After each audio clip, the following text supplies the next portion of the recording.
ces idées et ces bonnes pratiques à déployer. Et pour continuer à vous inspirer, pour casser les codes justement du recrutement, on souhaitait vous partager, et on remercie Joël de le faire aujourd'hui, le témoignage en fait est une approche un peu différente du recrutement, effectivement. Donc Joël, vous avez mené un projet inspirant pour recruter des profils neuro-atypiques. C'est une autre façon de travailler et sûrement une approche qui peut être complémentaire de toutes celles que Lucie a citées juste avant. Ce qui serait intéressant, c'est si tu peux nous partager qu'est-ce qui vous a motivé à vous lancer dans ce projet et concrètement comment vous l'avez fait. Oui, bonjour à tous. Donc en effet, on a décidé de se lancer dans une nouvelle aventure.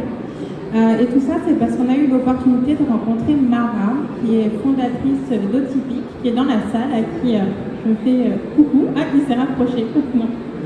Mara a créé une plateforme pour faciliter les recrutements de profils neuroatypiques.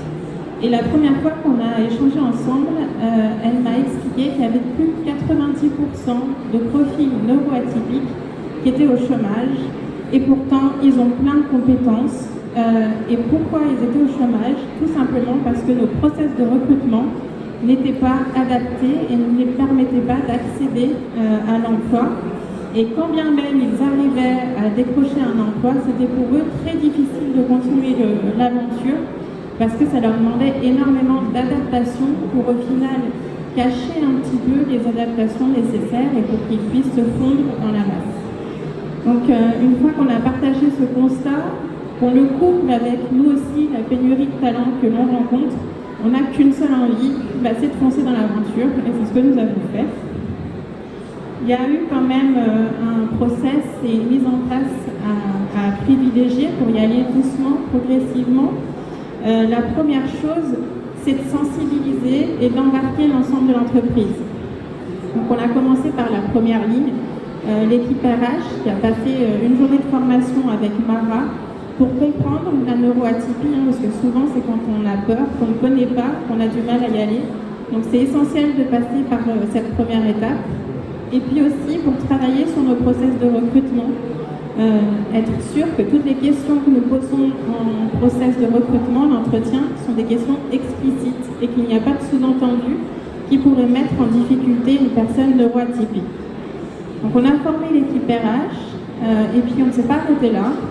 On a continué à former cette fois-ci toute l'équipe managériale pour s'assurer qu'eux aussi aient bien toutes les clés pour faciliter ce process. Et on est encore allé plus loin avec toujours l'aide de Mara.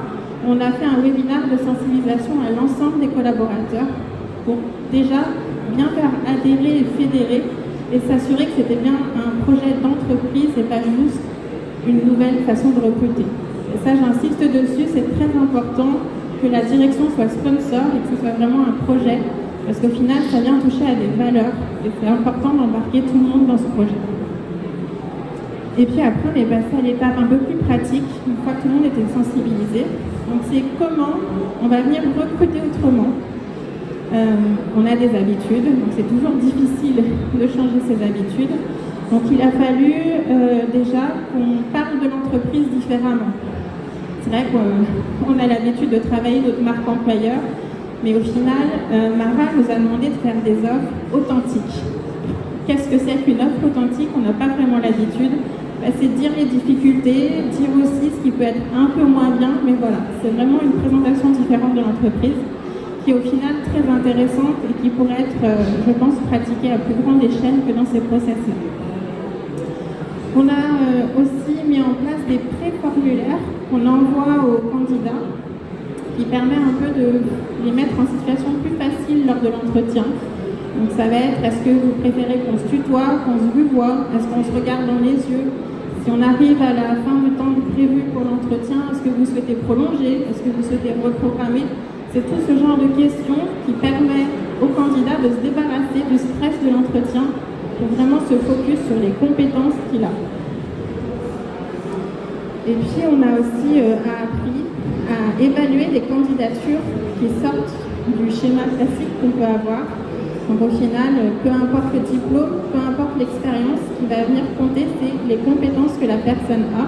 Parce qu'au final, quand ils ont par exemple des centres d'intérêt spécifiques, ils vont avoir une capacité de formation autodidacte qui va être incroyable. Et même s'ils n'auront jamais eu d'expérience, ils auront vraiment des compétences vraiment élevées sur certains domaines. Donc c'est comment on peut mettre en place des tests pour venir mesurer et évaluer cette partie-là. Et puis voilà. Là aussi sur l'onboarding aussi, vous avez adapté le processus. Exactement. L'offre d'Otypique permet aussi d'aller au-delà du recrutement en mettant en place un onboarding spécifique qui vient compléter les onboardings classiques qu'on peut avoir déjà, avec un entretien et une coach externe qui vient avant le premier jour en entreprise, créer du lien avec le candidat, essayer de faciliter, fluidifier, et qui nous suit en entretien à tripartite pendant la première année dans l'entreprise. Effectivement, dans cette démarche qui est inclusive, est-ce que tu as rencontré des freins? Est-ce que tu peux nous en citer quelques-uns? Et globalement, aujourd'hui, où vous en êtes de la démarche et quel bilan tu tires aujourd'hui? Il y a eu pour moi 2 freins principaux. Le premier, forcément, c'est de déconstruire les préjugés. On peut avoir plein de préjugés sur les autistes, les TDAH. C'est important d'en parler. Et justement, en parlant, on se rend compte que tout le monde est touché de près ou de loin par un sujet similaire. Donc ça permet de libérer la parole. Donc là, la sensibilisation et l'information, c'est incontournable. Et puis le deuxième plus gros frein, c'est de changer nos habitudes côté recrutement. C'est vrai que quand on est RH, on aime bien les process, on aime bien les dérouler parce que ça garantit l'équité. Mais alors quand il faut venir les transformer, les vieilles habitudes reviennent vite au galop. Donc voilà, important qu'on se challenge entre nous sur ces sujets-là. Et au final, on a 5 collaborateurs neuroatypiques chez nous, avec qui ça se passe vraiment très bien. Donc je peux que recommander la démarche. Et sur des profils qui n'étaient pas forcément la cible, je crois, tu m'as cité des exemples notamment de profils que vous aviez recrutés qui n'étaient pas du tout des profils que vous auriez recrutés initialement, si vous avez lancé un process assez classique. Nous, on a poussé un peu la dérision jusqu'au bout pour déconstruire les préjugés. On a recruté une femme qui est autiste et qui est chargée de notre communication. Voilà. Merci beaucoup pour ce partage inspirant.